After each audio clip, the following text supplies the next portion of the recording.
Hello, everyone, and welcome to another Starmen Animeniacs. And boy, do we have a treat for you on this one. Yeah. So, we're watching Monster Musume, My Ordinary Life with Monster Girls. Or Ordinary Life with Monster Girls, I think. Yeah. Or the Japanese title is Monster Musume Nichigo.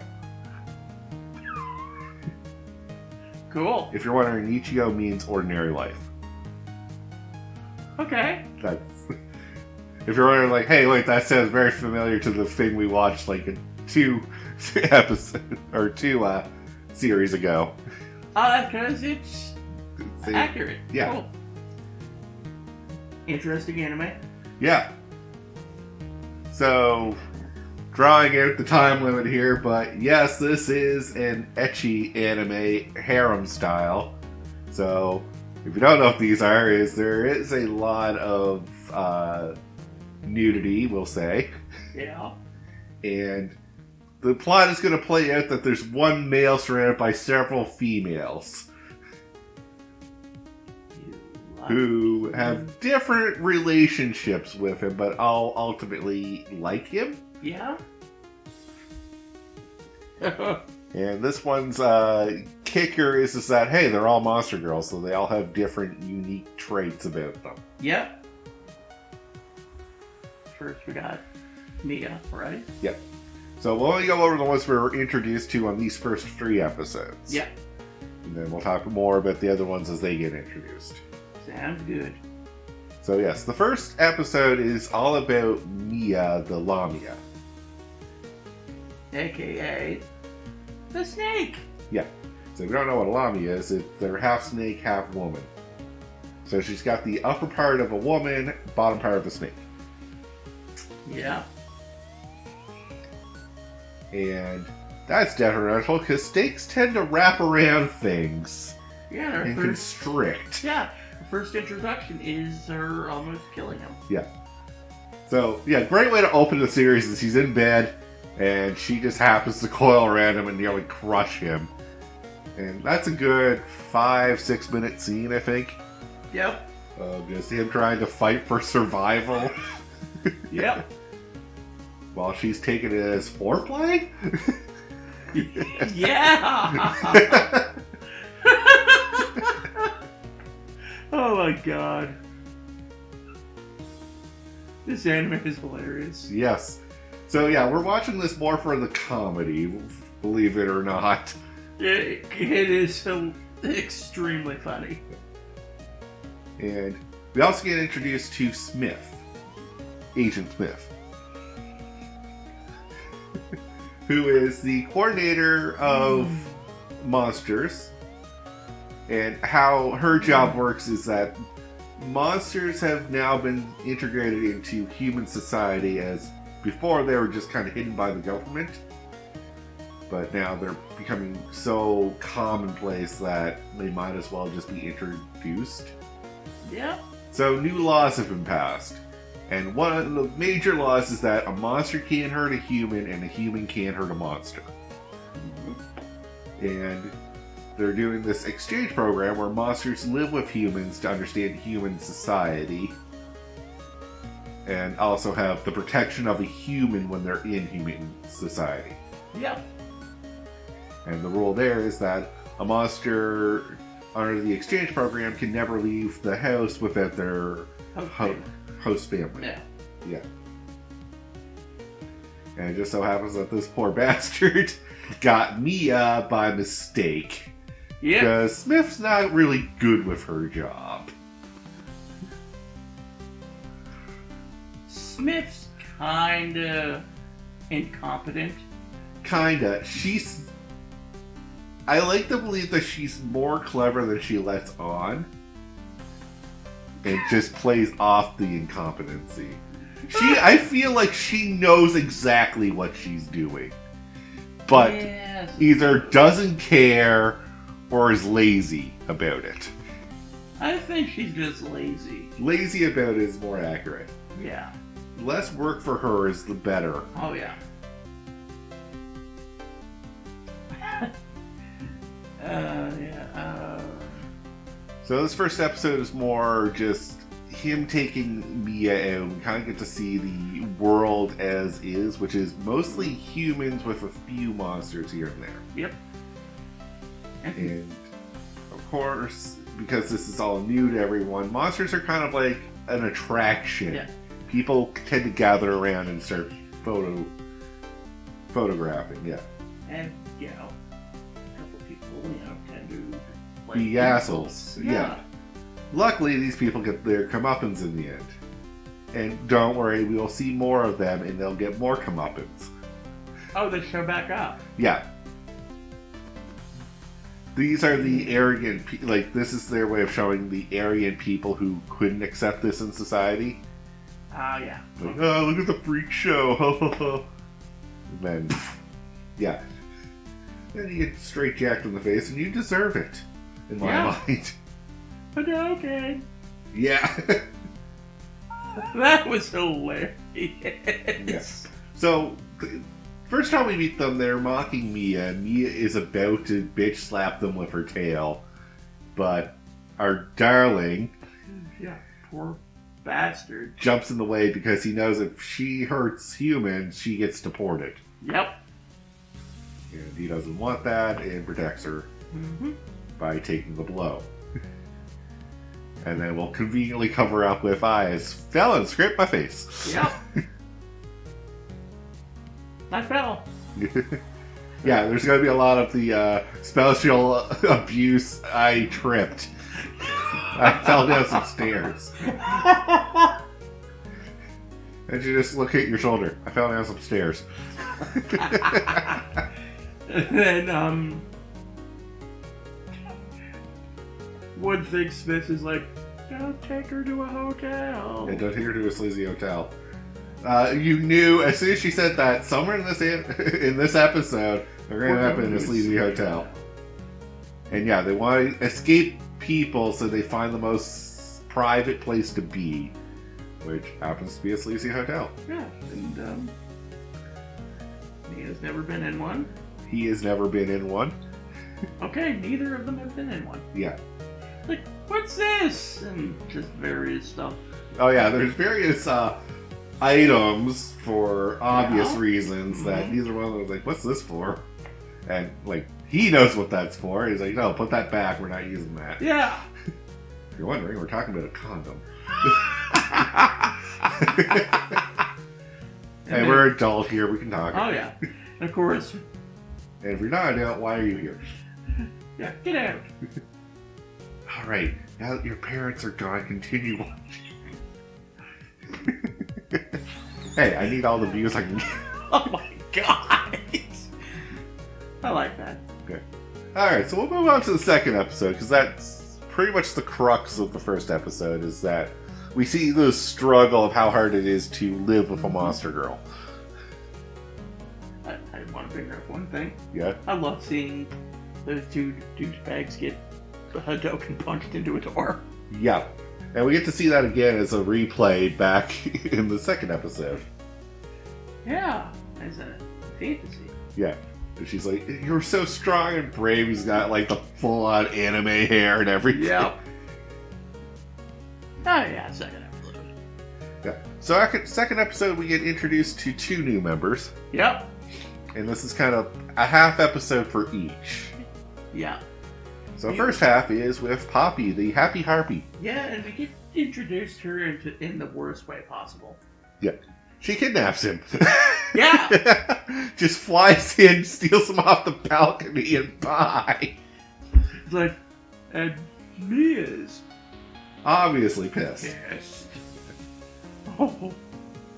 But yeah, so Poppy is an exchange student, as they call them. Yeah. And basically can't be out without a human, so she just kidnaps a human for the sake of not breaking that law, even though she's breaking another law. Yeah. You'll come to find that Poppy doesn't think things through. Or at all. Yeah, I think we'll come to find Poppy's not the smartest tool in the head. Yeah, so she's known as the bird brain for obvious reasons. Kinda dumb. So, Poppy is a harpy, which, if you don't know, is half bird, half woman. Yep, got wings and the talon legs. Yep. She's got, basically talons. And no morals. And no morals, no sense of preservation, really. Yeah. It's like, oh, there's a bath in the middle of the park, let's use it. That's a fountain, don't do that. That's illegal! Yeah. Oh, I'm just gonna eat your ice cream in the most seductive way possible, basically. Yep. Make everybody think that something bad's going on, and it's really not. But Poppy does have a genuinely good heart. Oh, yeah. When there's a girl stuck in the tree, Poppy's like, I can save her. Alright, I can't fly because my wings are wet right now. And then, a little bit before that, Mia shows up and... They do get out in the fountain. Yep. And after Poppy tries, Mia tries. Yeah. So Poppy's trying to figure out how to save her. Mia's like, I can climb the tree and save her. Mia's like, oh wait, I'm not as good as climbing trees as I thought I'd be. And I look like a snake lady, so whenever I appear in front of the child, I'm gonna probably scare the hell out of them. Yeah. Which she did. Oh yeah. And she fell out of the tree. Yep. Luckily, Poppy flew up to catch her, but couldn't support the weight of both her and the girl. And falls. Yep, and poor bastard catches her. And Darling catches them so that they don't hit the ground directly. My God, dude, do you ever stop? No, he does not. Clearly. Yeah. This is one of his traits, is that he's always looking out for them and will actually risk his own life to save them. Fair. And, what else happened between that and... Oh, right, cop shows up. Yeah, the cop shows up, basically like, so, who your monster girls, where's your family? Mia's like, well, I have Darling here, so I'm safe. And Bob's like, oh, crap. and then... Darling, being the nice guy that he is like, no, she's with me too. I own both of them. Can I see your ID? and then just the blank stare. Yeah. You're focused too much on that little detail, but it's just basically the, give me your ID, please. And then Miss Smith actually shows up at the most convenient time. Which she does. Which is another thing she does. And it's like, oh no, I have her ID right here. And then they're like, how did you have her ID on you? It's like, oh, I've had the whole time. I'm actually her caseworker. And I was just coming here to force you, ask you if you could take care of her. I hate you! Yeah. And this will lead into the second part of this episode, where he has to now go get more food because there's now another mouth to feed. So on his way back from the groceries, he runs into a centaur lady. Yeah. Whose influence on Japan's culture influence on her is a little strong. Mm-hmm. She's like, well, I read that if you run at crossroads blind speed, you'll run into the person you're destined to be with. No, you'll just kill them. Yeah, it's like, well, you're kind of a horse. You'll trample them. I was like, maybe I did it with a piece of toast in my mouth. I was like, where are you getting this information? Yeah. I'm like, what the hell? This is the equivalent of someone watched too many cartoons and thought cartoons were real. Fair. And then schoolgirl walks by. Yeah. Purse snatcher. Yeah, so we get an instance of a poster that says, warning, multiple purse snatching happened in this area. So that should have been our hint that, oh, this is where we're going with this. It's like, oh god. So guy on a moped drives by, steals the schoolgirl's purse. The centaur, having a very strong sense of justice, like, we must go after him. And, you know. But I'm not allowed to hurt humans, so I need a human to actually deal with this. Because I was like, hey, you can't hurt them. Yeah. Yeah, she draws her sword, and you're like, no, you can't use that. Then she was like, but I can't harm humans. Good. Oh, someone's using their brain. Good job. Poppy, take a lesson. Yeah. So then our darling tries to ride the centaur, which is Centaurea, by the way, is her name, or Soraya, if you are friends. Mm-hmm. So yes. And of course, if you ride a centaur, the laws of centaur say that only the master may ride the centaur. And at first, she just carries him. Yeah. Underneath her arm. Right? No, he was riding behind her. He's just wrapped around Okay. because it's very hard to ride bareback if you've never been on a horse before. That is true. So you need someone to hold on to, and unfortunately... Yep. We know. All I'll say is this is a ride, has no brakes, but plenty of airbags. Yep. That is for sure. Yeah. This chase was hilarious. The chase is hilarious, and it's like, of course this would happen. Yeah. So first thing he does, he goes through all these different water bottles. Yeah. As they fly through the air, she slashes them out of the way with her sword. And of course gets immediately drenched. And it's like, oh. See for sure. Yeah, of course. Of course you would. And then, as Darling is clinging on for dear life more than anything else, accidentally rips open the shirt. Which causes the guy on the moped to lose his, get distracted and run into a fruit stand. Yep.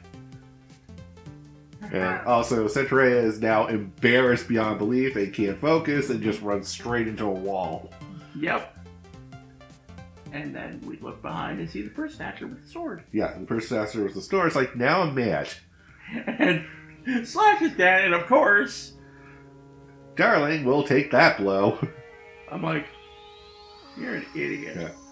Yeah. And, well, that's the end of the series. It was only 2 episodes. And of course, it wasn't the end.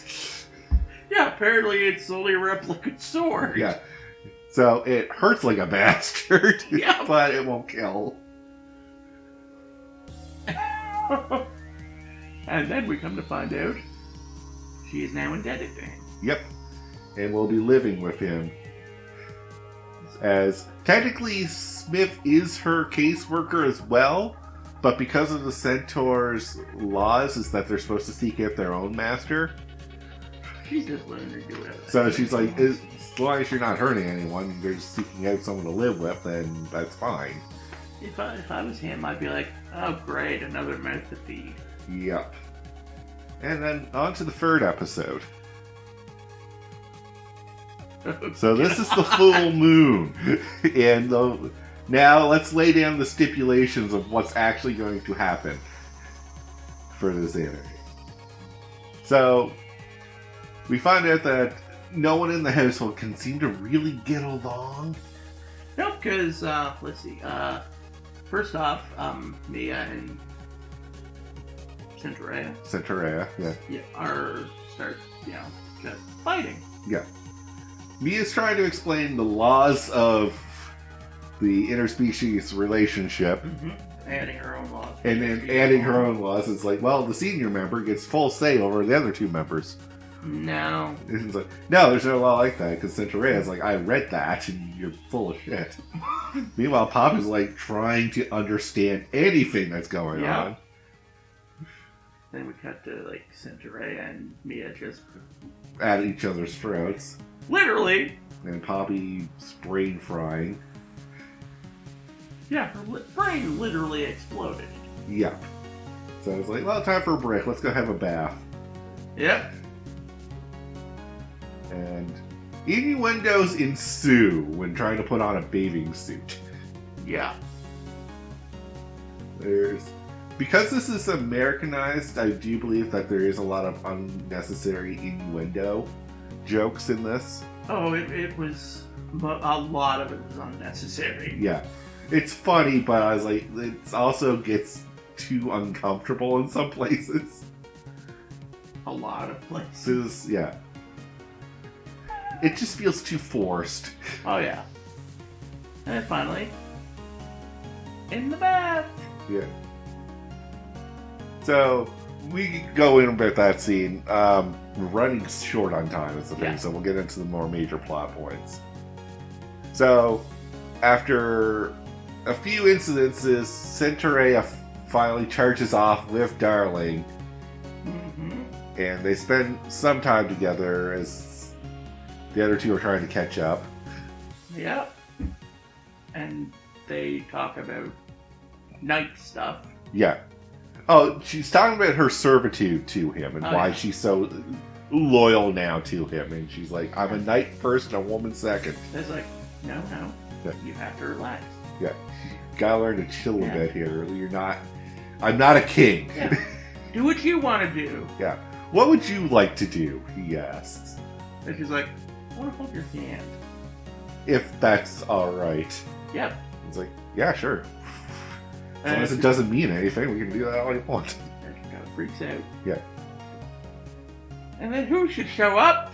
But Mia and Poppy, which isn't interesting because Poppy flies Mia in. And just drops her.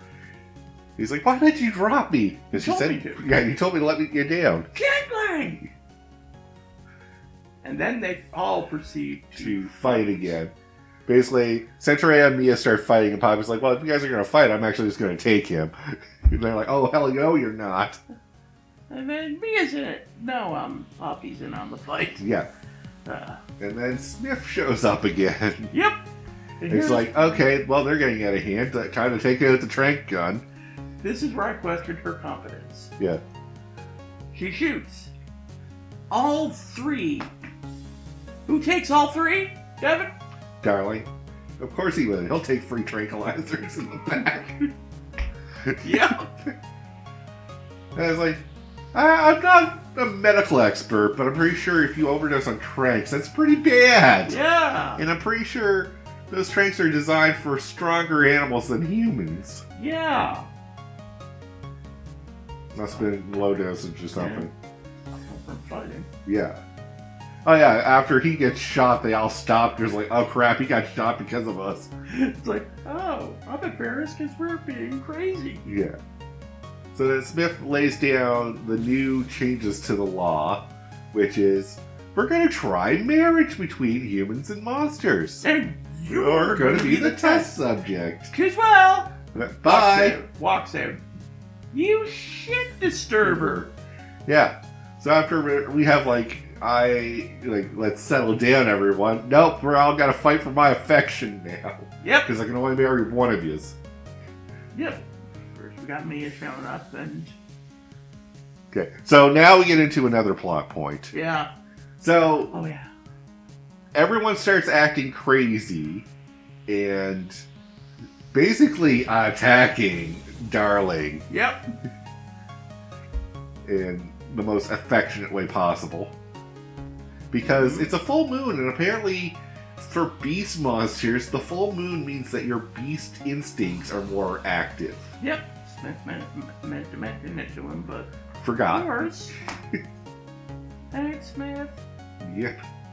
So now he has to try to survive the night. Not easy. Not easy. Considering they break everything. Yeah, there's a lot of property damage in this episode. Yeah. Poppy... burst for the window. Yep, you're paying for that window. Centaurea bursts for the door. You're paying for that door. Mia collapses the bed. You're paying for the bed. Too. Yeah. And then the fridge gets smashed. Okay, you're all moving out. Yeah, that's it. You're all out. I just like how he's on the floor, face down. Yeah. And he just looks like he's dead. Yep. He's in ketchup. Yeah, he fell on the ketchup. And You did. it's like, if you guys keep going, you are going to kill him. Yeah. And then he just sits up, and then we see red eyes in the background, and I'm like, ooh. Oh yeah, no, they're still on the hornies. And I'm like, oh, nothing much happened after this. No. So we cut to the next morning. He's beat up. And I'm like, what the hell? Yeah, it's like, well, just glaze over that. I don't know what happened to his arms, or anything else, but Yep. rough night for Buddy Boy here. Yep.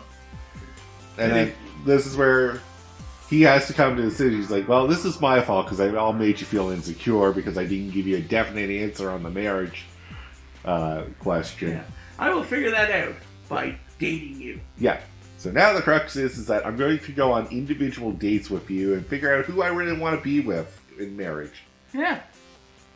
And that's where we leave off. Yeah. I have to admit, I like this anime. Yes, it is fun. Like, I was worried when I got into this that it would just be another one of those perv animes where it's just more, let's show tits and ass more than actually do a story or comedy. But you were pleasantly surprised. I was pleasantly surprised with this. Yes, there is tits and ass in this, but it's not all tits and ass. Which is nice. Which is very nice. It'd be interesting to see where we go next. Yes. So, I've seen... This is another one I have seen, obviously. And I know there's going to be a few more characters introduced. I think there's 4 more main characters. Nice. As well as another subplot that hasn't been introduced yet, but is hinted at by the ending credits. Yeah. But we'll talk more about that next time. Until then, have a good one, guys. Peace out.